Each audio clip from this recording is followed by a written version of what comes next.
Hello ನಮಸ್ಕಾರ ಎಲ್ರಿಗೂ goal foods ಚಾನಲ್ಗೆ ನಿಮ್ಮೆಲ್ಲರಿಗೂ ಸ್ವಾಗತ.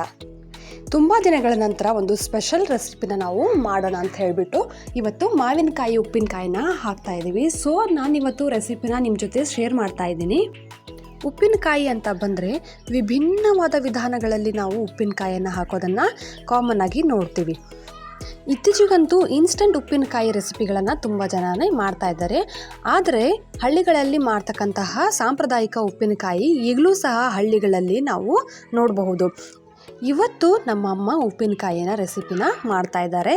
ಈಗ ನಾವು ಅವ್ರು ಮಾಡ್ತಕ್ಕಂಥ ಉಪ್ಪಿನಕಾಯಿ ರೆಸಿಪಿನ ನಾವು ನೋಡ್ಕೊಳ್ಳೋಣ.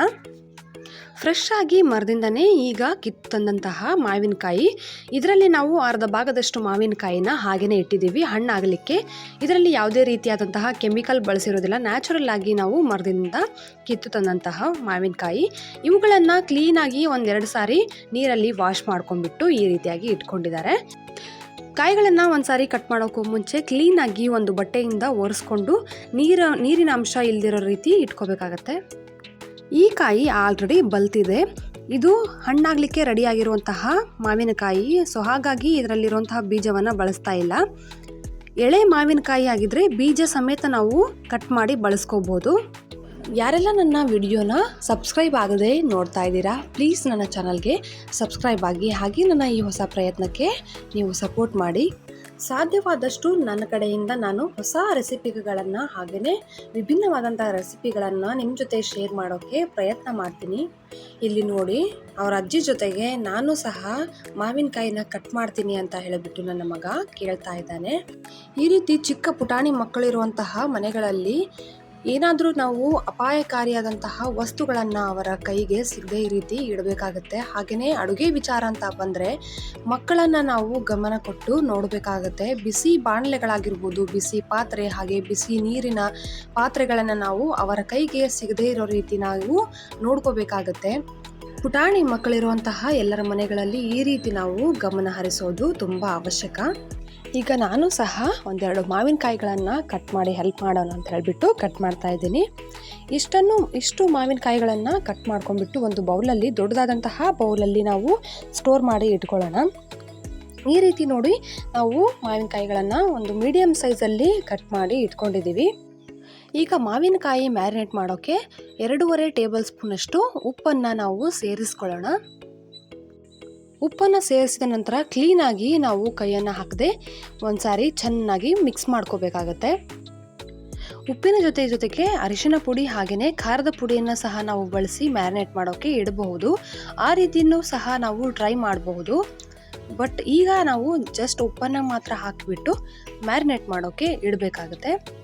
ಮ್ಯಾರಿನೇಟ್ ಮಾಡೋಕ್ಕೆ ಇಟ್ಬಿಟ್ಟು 1 ದಿನದಲ್ಲಿ ಅಥವಾ 2ನೇ ದಿನದಲ್ಲಿ, ಬೇಕಿದ್ದರೆ ನೀವು ಮ್ಯಾಕ್ಸಿಮಮ್ ಆಗಿ 3 ದಿನಗಳ ಕಾಲ ಇಟ್ಟು ನೀವು ಮಸಾಲೆಯನ್ನು ಇದ್ರ ಜೊತೆಗೆ ಸೇರಿಸ್ಕೊಂಡ್ಬಿಟ್ಟು ಉಪ್ಪಿನಕಾಯಿ ರೆಡಿ ಮಾಡ್ಕೋಬೋದು. ಆದರೆ ನಾವಿಲ್ಲಿ 2 ದಿನದ ನಂತರ ಉಪ್ಪಿನಕಾಯಿಗೆ ರೆಡಿ ಮಾಡ್ತಾ ಇದ್ದೀವಿ.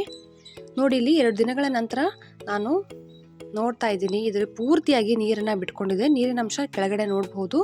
ಈ ನೀರನ್ನು ನೀವು ಯಾವುದೇ ರೀತಿ ಸಪ್ರೇಟ್ ಮಾಡೋಕ್ಕೆ ಹೋಗಬೇಡಿ. ಈಗ ಇದ್ರ ಜೊತೆಗೆ ಸೇರಿಸ್ತಕ್ಕಂತಹ ಒಣ ಮಸಾಲೆ ಮಿಕ್ಸ್ ಆಗೋಕ್ಕೆ ಚೆನ್ನಾಗಿ ಹೆಲ್ಪ್ ಆಗುತ್ತೆ. ಈಗ ನೋಡಿ, ಒಂದಿಷ್ಟು ಮಸಾಲೆನ ಮಾಡ್ಕೊಳ್ಳೋಕ್ಕೆ ಒಂದು ಅರ್ಧ ಬೌಲಷ್ಟು ಮೆಂತ್ಯಕಾಳು, ಅರ್ಧ ಬೌಲಷ್ಟು ಬೆಳ್ಳುಳ್ಳಿ, ಹಾಗೆಯೇ 1 ಬೌಲಷ್ಟು ಬೆಲ್ಲ, 1/4 ಬೌಲಷ್ಟು ಸಾಸಿವೆ, 5ರಿಂದ 6 ಟೇಬಲ್ ಸ್ಪೂನಷ್ಟು ಅಚ್ಚ ಪುಡಿ.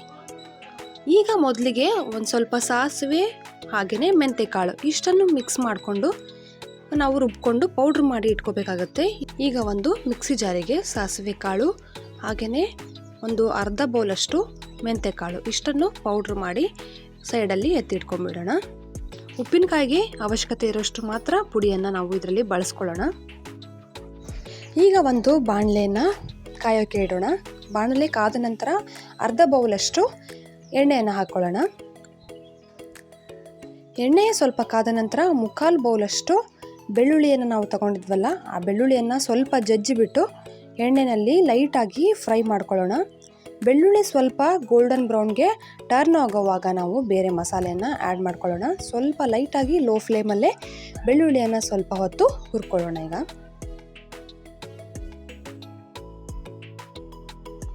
ಬೆಳ್ಳುಳ್ಳಿ ಬಣ್ಣ ಬದಲಾಗೋಕ್ಕೆ ಶುರುವಾಗಿದೆ. ಈಗ ಖಾರದ ಪುಡಿಯನ್ನು ಸೇರಿಸ್ಕೊತೀನಿ. ಒಂದು 5ರಿಂದ 6 ಟೇಬಲ್ ಸ್ಪೂನಷ್ಟು ಖಾರದ ಪುಡಿಯನ್ನು ಸೇರಿಸಿದ್ದೀವಿ. ಹಾಗೆಯೇ ನಿಮಗೆ ಬೇಕಿದ್ದರೆ ಖಾರ ಜಾಸ್ತಿ ಬೇಕಿದ್ದಲ್ಲಿ ಸ್ವಲ್ಪ ಜಾಸ್ತಿ ಖಾರದ ಪುಡಿಯನ್ನು ಸೇರಿಸ್ಕೋಬೋದು. ಸ್ವಲ್ಪ ಅರಿಶಿನ ಪುಡಿ, ಅರ್ಧ ಟೇಬಲ್ ಸ್ಪೂನಷ್ಟು ಅರಿಶಿನ ಪುಡಿಯನ್ನು ಸೇರಿಸಿದ್ದೀವಿ. ಲೋ ಫ್ಲೇಮಲ್ಲೇ ಗ್ಯಾಸ್ ಸ್ಟವನ್ನು ಇಟ್ಕೊಂಡ್ಬಿಟ್ಟು ಸ್ವಲ್ಪ ಲೈಟಾಗಿ ಇಷ್ಟನ್ನು ಹುರ್ಕೊಳ್ಳೋಣ. ಹಾಗೆಯೇ ನಾವು ಮಿಕ್ಸಿ ಮಾಡಿಟ್ಕೊಂಡಂತಹ ಸಾಸಿವೆ ಕಾಳು ಹಾಗೆ ಮೆಂತ್ಯ ಕಾಳಿನ ಪುಡಿಯನ್ನು ಇಲ್ಲಿ ಸೇರಿಸಿದ್ದೀವಿ. ಗ್ಯಾಸನ್ನು ಲೋ ಫ್ಲೇಮಲ್ಲೇ ಇಟ್ಕೊಂಡ್ಬಿಟ್ಟು ಚೆನ್ನಾಗಿ ಒಂದು ಸಾರಿ ಪೂರ್ತಿ ಪುಡಿ ಎಣ್ಣೆಯಲ್ಲಿ ಮಿಶ್ರಣ ಆಗೋ ರೀತಿ ನಾವು ಮಿಕ್ಸ್ ಮಾಡ್ತಾ ಹೋಗಬೇಕಾಗತ್ತೆ. ಪೂರ್ತಿಯಾಗಿ ಎಣ್ಣೆಯೊಂದಿಗೆ ಈ ಪುಡಿ ಚೆನ್ನಾಗಿ ಮಿಕ್ಸ್ ಆದಾಗ ನಾವು ನಂತರ ಸ್ವಲ್ಪ ಆರಲಿಕ್ಕೆ ಬಿಡಬೇಕಾಗತ್ತೆ. ನೋಡ್ಬೋದು ಎಣ್ಣೆಯಲ್ಲಿ ಪೂರ್ತಿಯಾಗಿ ಮಿಕ್ಸ್ ಆಗಿದೆ ಇದು ಮಸಾಲ ಪೂರ್ತಿ. ನಂತರ ನಾವು ಗ್ಯಾಸ್ ಸ್ಟವ್ನ ಆಫ್ ಮಾಡ್ಕೊಂಡ್ಬಿಟ್ಟು ಸೈಡಲ್ಲಿ ಎತ್ತಿಟ್ಕೊಂಡ್ಬಿಡೋಣ. ಈಗ ಒಂದಿಷ್ಟು ಬೆಲ್ಲ, ಒಂದು ಬೌಲಷ್ಟು ಬೆಲ್ಲ ತೊಗೊಂಡಿದ್ವಲ್ಲ, ಸೊ ಆ ಬೆಲ್ಲವನ್ನು ಕರಗಿಸ್ಕೋಬೇಕಾಗುತ್ತೆ. ಲೈಟಾಗಿ ಒಂದಿಷ್ಟು ಪಾಕದ ರೀತಿಯಲ್ಲಿ ಬೆಲ್ಲವನ್ನು ಕುದಿಸ್ಕೋಬೇಕಾಗತ್ತೆ. ಉಂಡೆಗಳನ್ನು ಕಟ್ಟಲಿಕ್ಕೆ ನಾವು ಬೆಲ್ಲದ ಪಾಕವನ್ನು ತಯಾರು ಮಾಡ್ತೀವಲ್ಲ, ಸೊ ಆ ಹದದಲ್ಲಿ ನಾವು ಬೆಲ್ಲದ ಪಾಕವನ್ನು ಕುದಿಸ್ಕೋಬೇಕಾಗತ್ತೆ. ನೋಡಿ, ಇಲ್ಲಿ ಹುರ್ಕೊಂಡಂತಹ ಮಸಾಲೆ ಪೂರ್ತಿಯಾಗಿ ತಣ್ಣಗಾಗಿದೆ. ಈ ಮಸಾಲೆಯನ್ನು ಈ ಮಾವಿನಕಾಯಿ ಪೀಸಸ್ನಲ್ಲಿ ಸೇರಿಸ್ಕೊಂಡು ಚೆನ್ನಾಗಿ ಒಂದು ಸಾರಿ ಮಿಕ್ಸ್ ಮಾಡ್ಕೋಬೇಕು. ಯಾವುದೇ ರೀತಿ ಕೈಯನ್ನು ಬಳಸದೆ ನಾವು ಸ್ಪೂನಲ್ಲೇ ಒಂದು ಸಾರಿ ಚೆನ್ನಾಗಿ ಮಿಕ್ಸ್ ಮಾಡ್ಕೊಂಡ್ಬಿಟ್ಟು ಇಟ್ಕೊಳ್ಳೋಣ. ಒಂದು ಸಾರಿ ಇದನ್ನು ಕ್ಲೀನಾಗಿ ಮಿಕ್ಸ್ ಮಾಡ್ಕೊಳ್ಳೋ ತನಕ ಬೆಲ್ಲದ ಪಾಕನೂ ಸಹ ಚೆನ್ನಾಗಿ ಕುದಿ ಬರೋಕ್ಕೆ ಸ್ಟಾರ್ಟ್ ಆಗುತ್ತೆ. ಸೊ ಅದೂ ಸಹ ಕುದಿಲಿಕ್ಕೆ ಬಿಟ್ಬಿಡೋಣ. ಈಗ ಒಂದು ಸಾರಿ ಇದನ್ನು ಕ್ಲೀನಾಗಿ ಮಿಕ್ಸ್ ಮಾಡ್ಕೊಂಡ್ಬಿಟ್ಟು ಸೈಡಲ್ಲಿ ಎತ್ತಿಟ್ಕೊಂಡ್ಬಿಡೋಣ. ಈಗ ಕಂಪ್ಲೀಟಾಗಿ ಪಾಕ ರೆಡಿಯಾಗಿದೆ.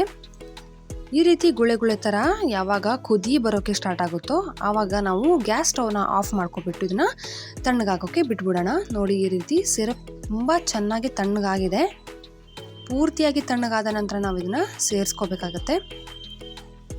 ಈಗ ಮಸಾಲೆ ಜೊತೆಗೆ ಮಿಕ್ಸ್ ಮಾಡಿಟ್ಟಂತಹ ಉಪ್ಪಿನಕಾಯಿ ಜೊತೆಗೆ ಈ ಸಿರಪನ್ನು ಪೂರ್ತಿಯಾಗಿ ಹಾಕೊಂಡ್ಬಿಟ್ಟು ಒಂದು ಸಾರಿ ಕ್ಲೀನಾಗಿ ಕಲಿಸ್ಕೊಂಡ್ಬಿಟ್ರೆ ಉಪ್ಪಿನಕಾಯಿ ರೆಡಿ.